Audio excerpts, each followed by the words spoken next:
Hello, सत श्री अकाल। और आप सब लोग कैसे हैं? हंसते रहें, खेलते रहें, मुस्कुराते रहें। आप सब लोग हमेशा खुश रहें। आज फिर मैं आपके सामने उन लड़कों का किस्सा लेकर आ रही हूँ। क्या करें लड़के वाले, कहाँ जाएं। पहले तो ये होता था कि दहेज का इल्ज़ाम लगाया जाता था। पहले दहेज का इल्ज़ाम लगाया जाता था कि हमसे दहेज मांगा गया है, हमसे दहेज मांगा गया है। और उन्हें फिर उनका जेल हो जाती थी, उनके ऊपर झूठे सच्चे इल्ज़ाम लगाकर। मगर मैं इस चीज़ को झूठ मानती हूँ। बहुत कम लोग होते हैं जो दहेज मांगते हैं। मैं सबसे पहले आपको एक किस्सा सुनाने जा रही हूँ लखनऊ का, जो अच्छे खासे फैमिली का रिश्ता। बहुत अच्छी फैमिली होती है, दोनों ही फैमिली, लड़के लड़की वाले दोनों ही बहुत अच्छे होते हैं, फर्स्ट क्लास होते हैं, दोनों अच्छे होते हैं। शादी हो जाती है, अरेंज मैरिज होती है, और लड़की के माँ बाप भी खूब अच्छा दहेज देते हैं।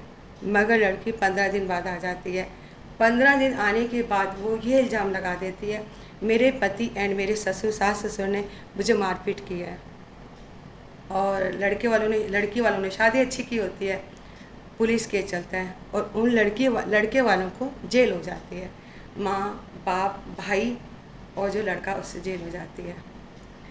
जेल होने के बाद उन्हें कुछ सालों की सज़ा मिलती है, सालों की सज़ा मिलती है। उधर लड़की के जो पेरेंट्स होते हैं वो कहते हैं अब लड़की को कैसे घर पे बिठाएं।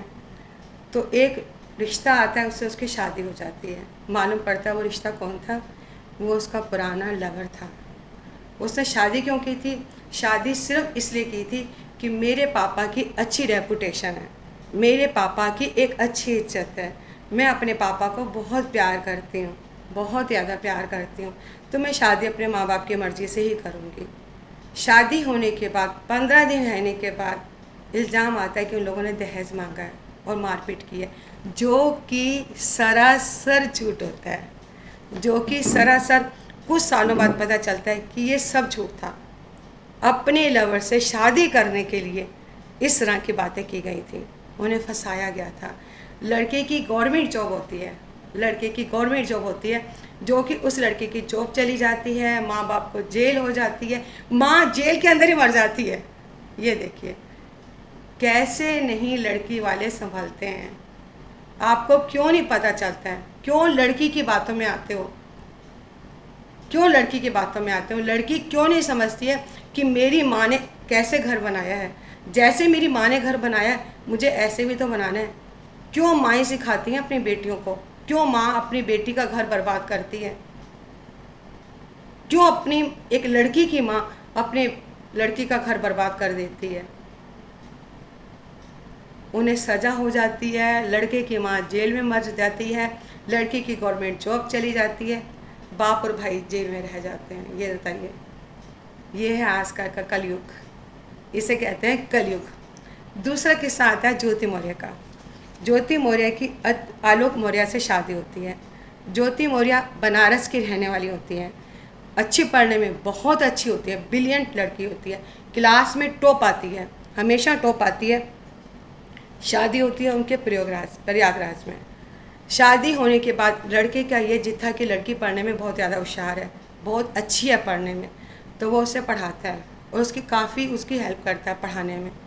उसकी अच्छी नौकरी लग जाती है ज्योति मौर्य की। लगने के बाद एकदम तेवर बदल जाते हैं, एकदम तेवर बदल जाते हैं। अब उसे आलोक मौर्य अच्छा नहीं लगता है, क्योंकि उसकी छोटी सर्विस होती है, वो उसे अब अच्छा नहीं लगता था, उसका स्टैंडर्ड अब उसे अच्छा नहीं लगता था कि नहीं। अब सब कुछ बदल गया था। अब वहीं पर उसका किसी से अट्रैक्शन हो जाता है, लव हो जाता है। ज्योति मौर्य जो इतनी अच्छी पोस्ट पर आने के बाद सबसे बड़ी उसकी सज़ा पता क्या हो जाती है? उनकी बदनामी, उनके घर की बदनामी, उनकी बदनामी। सबसे बड़ी सज़ा ये हो जाती है। और दुनिया उस केस को लेकर आलोक मौर्य को सही बोला जाता है, ज्योति मौर्य को गलत बोला जाता है। एक उनकी वो भी आया था कि क्या कहते हैं, वो कपड़े धो रही हैं और धोते वक्त बहुत उनकी उस समय लैंग्वेज अच्छी नहीं थी। आप अपने पति के साथ गलत बोलती हैं, आपके पति आपके संग गलत बोलते हैं, आप अपने पति के साथ गलत बोलती हैं, फिर उसे बाज़ारों में नंगा क्यों करते हो? फिर उससे बाज़ारों में नंगा क्यों करते हो?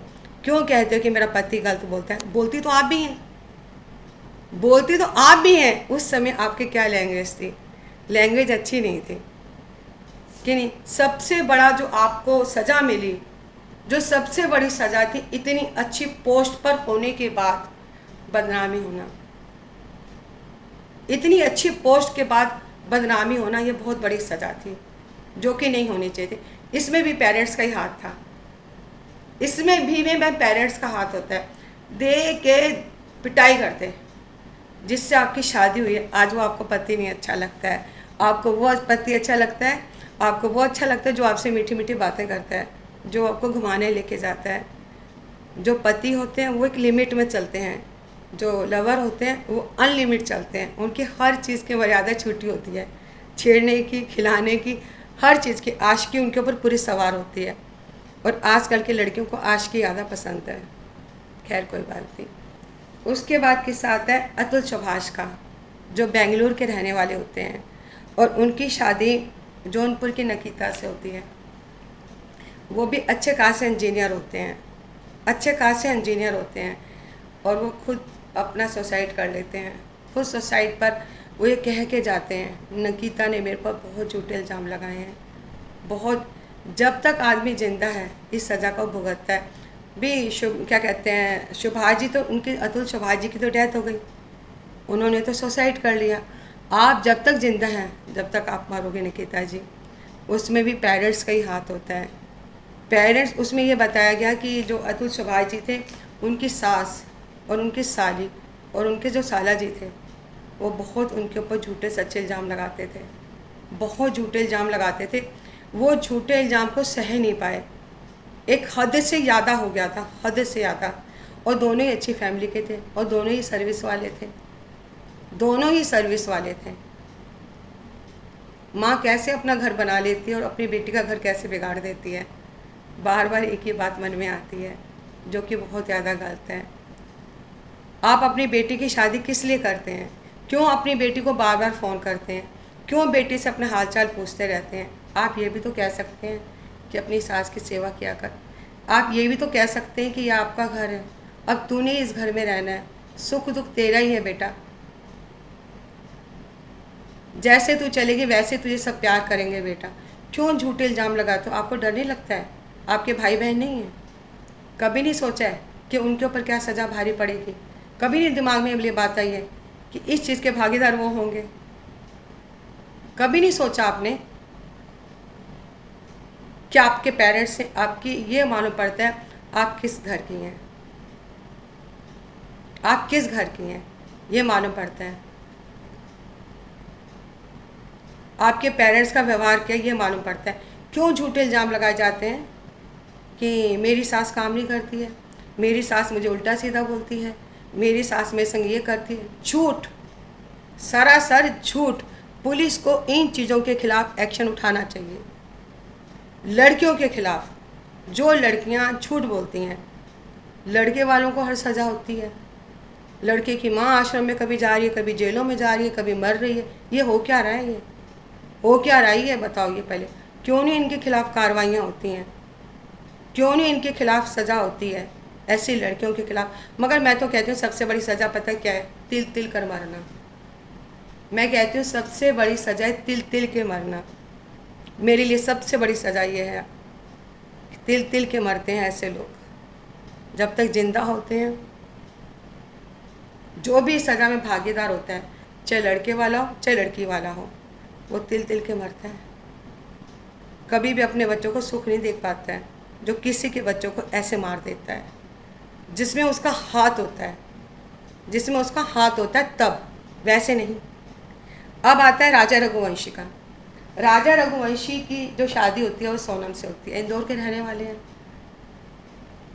इंदौर के रहने वाले हैं।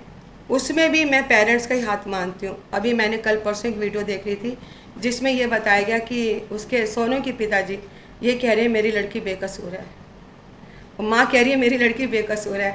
ठीक है, आपकी लड़की बेकसूर है। बहुत कम मैंने ऐसे केस देखे हैं जिसमें लड़की अपने हनीमून की टिकट करवाती है। कोई आपकी लव मैरिज नहीं थी? कोई आपकी लव मैरिज नहीं थी जो आपको एकदम मिलने को बेताबी थी, जो आपने हनीमून की टिकटें खुद ही करवाई? बहुत कम। अरेंज मैरिज में ज़्यादातर लोग लड़के वाले करवा रहे होते हैं। अरेंज मैरिज की मैं बात कर रही हूँ। आपने हनीमून की टिकट बुक करवाई, आने की आपने बुक नहीं करवाई, ठीक, चलो कोई बात नहीं है। जहाँ पर राजा रघुवंश को मारा गया, उसे जहाँ पर फेंका गया, वहाँ पर आपकी वाइट शर्ट मिली। आपकी बॉडी पर कहीं भी आपको बचाने के, खरोंच के, कहीं भी आपको निशान नहीं है, कहीं भी आपको निशानी, ठीक है, आपकी वाइट शर्ट वहाँ पर मिली, तो शायद जाहिर सी बात है आपके संग कुछ गलत भी हुआ होगा, उसका भी टेस्ट होना चाहिए। जब आपकी वाइट शर्ट को उतार दिया गया तो कुछ और भी हुआ होगा वहाँ पर। आपका रेनकोट वहाँ पर मिला, आपका रेनकोट वहाँ पर मिला। आप चढ़ रही हैं और आप ये कह रही हैं कि मम्मी मेरा बर्थ है, मम्मी मेरा वर्थ है। होटल वाले ये कह रहे हैं उस दिन उसी डेट में शाम को आकर इसने वहाँ पर खाना खाया, तो ये सब झूठ है। आप कहती हैं मैं जो कौन सा शहर है मुझे, मैं वहाँ पर गाड़ी में आई और बस में आप आई, एक लड़की को मिली उजाला में, वो भी सब आपका से सब चीज़ झूठ है। आपने कितनी फैमिलियाँ उजाड़ दी, कितनी फैमिलियों को आपने क्या कर दिया लेकर, आपने लेकर कितनी फैमिलियाँ का, कैसे राज के मम्मी रो रही है, कैसे 2 बहनें रो रही हैं। आपने गरीब लड़के को कैसे फंसाया, कैसे उसे अपने चुंगल में करा। आपने राज से शादी करने के लिए एक लड़के को पहाड़ों पे ले जाकर आप डांस कैसा कर रही हैं, आप सजी कैसे हुई हैं, आपको जरा नहीं डर लगा? ये सज़ा आपको मिलनी चाहिए, आपको चौराहे पे ले जाकर फांसी की सज़ा होनी चाहिए, जो कोई भी लड़की ऐसा अपराध कभी ना करे। और फिर मैंने ये भी देखा है, एक मेरे पास और भी किस्सा है इसके अलावा। मैं आश्रम में जाती हूँ, मैंने बोला, मैंने कई बार बताया भी है, वहाँ पर एक हैं मेरी उम्र के, मेरे से 5-6 साल बड़ी हैं, मैं उन्हें दीदी कह रही हूँ। उनके बारे में मैंने पहले, एक बेटा, हाई फाई फैमिली, एक बेटा, बहू आती है, शादी हो गई, घर में ड्राइवर से चक्कर हो गया, बहू ने क्या करा, ड्राइवर के संग मिलकर लड़के को ही मरवा दिया। बहू ने ड्राइवर के संग मिलकर लड़के को ही मरवा दिया।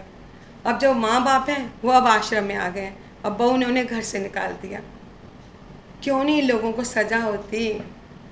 कब इनके ऊपर कार्रवाइयाँ होंगी? यार अब इन्हें सज़ा दे रहा है या ये लोग तिल तिल के मर रहे हैं? ऐसे पेरेंट्स के ऊपर भी सज़ा होनी चाहिए। मगर कहते हैं स्वर्ग और नर्क यहीं पर है, किसी पर झूठे इल्ज़ाम मत लगाओ, किसी पर झूठे इल्ज़ाम मत लगाओ। आपको शादी करनी है, आप अपने पेरेंट्स को बताएं। यदि भी पेरेंट्स की भी गलती है, चाहे भंगी से करो चाहे चमार से करो, लड़की की शादी करो भी, दूसरा लड़का तो ना मरे, दूसरा तो जिंदा बचा रहे। पेरेंट्स भी शादी नहीं करते, कुछ पेरेंट्स की भी गलती है, अमीर और गरीब को देखकर भी जैसा है लड़की की शादी कर दो, कर दो। एक एक माँ का लड़का होता है, घरों में एक एक 2-2 बच्चे होते हैं, वो भी पहाड़ों पर ले जाकर नीचे फेंक दिए जाते हैं। कोई फांसी लगाकर मर रहा होता है, कोई शादी के बाद, सर्विस के बाद अपने दूसरे लवर से चक्कर चला रही होती है, कोई अपने दहेज के झूठे इल्ज़ाम लगाकर अपने सास को, ससुर को, नंद को, सबको जेल भेज रही होती है। ये हो क्या रहा है? ये कलयुग है, ये कलयुग है। ऐसे लोगों को सख्त से सख्त सज़ा मिलनी चाहिए। यदि मेरी कोई गलत बात लगी हो तो मैं इसके लिए क्षमा चाहती हूँ, मगर बहुत दर्द होता है, बहुत तकलीफ़ होती है, बहुत ज़्यादा तकलीफ़ होती है इन सब चीज़ों को देखकर। पेरेंट्स को भी अपने बच्चों की बात को मानना चाहिए और उन्हें शादी माँ बाप की मर्ज़ी, बेटी की मर्ज़ी से कर देनी चाहिए। और लड़की को भी अपने माँ बाप की भी इज्जत को मत देखो, तुम अपनी शादी कर लो, दूसरे लड़के को तो मत मारो पहाड़ों से नीचे ले जाकर, क्या तुमने उस लड़के को करा। और तुम्हारे पेरेंट्स कैसे हैं जो कहते हैं हमारी लड़की ने मारा ही नहीं है। ये चीज़ें बहुत ज़्यादा गलत हो रही हैं, इनके ऊपर सख्त कार्रवाई होनी चाहिए। मेरी कोई बात गलत लगी हो तो मैं क्षमा चाहती हूँ।